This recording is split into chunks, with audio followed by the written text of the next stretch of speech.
بعد حلقة الاشواجندا والمردود الكويس اللي كان عليها واللي اتكلمت فيها عن علاج المشاعر الزايدة واللي بيخليك تفقدها تماما، المرة دي هنتكلم على النقيض، على العكس تماما، عن الناس اللي عندهم فقد في المشاعر او خلل في المشاعر. يعني بدل ما كنا بنتكلم عن ازاي تفقد المشاعر، المرة دي حرفيا في ناس كده كده بدون اي شيء عندهم فقدان وخلل في المشاعر، وبرضه ده موضوع خطير ويستاهل النقاش. وبدل ما كان موضوع المشاعر الزايدة لازم له وقفة، فموضوع فقدان وخلل المشاعر لازم له 1000 وقفة. فعشان كده اسمح لي اخدك في سهرة في مملكتي المندمي اللي شعارها اخدش كالنمر. فيلا كده يا نمر، جهز لي حالك واستعد. جاهز؟ خلصان.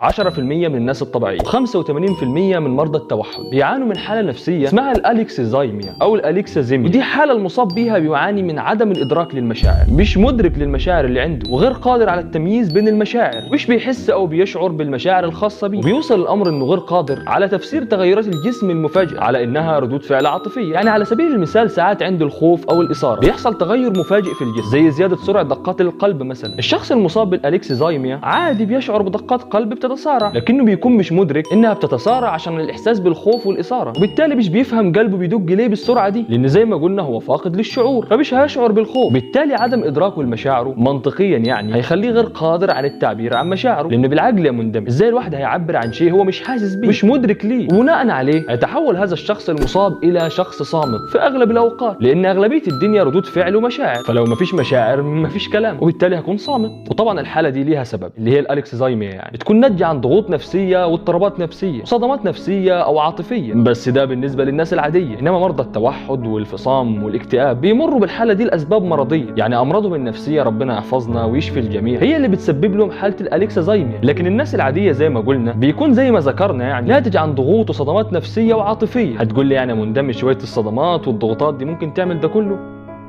اكيد يا مندمج. فعندك مثلا الطبيب النمساوي المختص في علم التحليل النفسي سيغموند فرويد ليه مقوله بتقول الضغوط النفسيه تغير الشخص من مرح الى كتله من الصمت. بس عارف يا مندمج مدى خطوره فقدان المشاعر هيوصل لك من تعريف فقدان المشاعر. ففقدان المشاعر يا مندمج وخمول عاطفي بيحدث للانسان، فيصبح فاقد لكل معاني التعبير، وفاقد للاحساس والشعور بمشاعره او بمشاعر الاخرين، لانه فاقد الشيء لا يعطيه، فهيتحول لصخره بلا قلب او شعور، وده اللي هيأثر على علاقاته الاجتماعيه بشكل كبير. وبرضه يا مندمج غير حوار الضغوطات والصدمات، فالتربيه برضه لها تاثير على فقدان المشاعر، لان احنا في مجتمعنا العربي الاغلب يعني لا نهتم بالمشاعر بشكل كبير، وتعودنا على مقوله انت مش صغير عشان تفرح بالشكل ده، والراجل ما بيبكيش. يا عم خلصانه، ادي الراجل ما بيشعرش اصلا. تمام كده الدنيا انتوا مرتاحين؟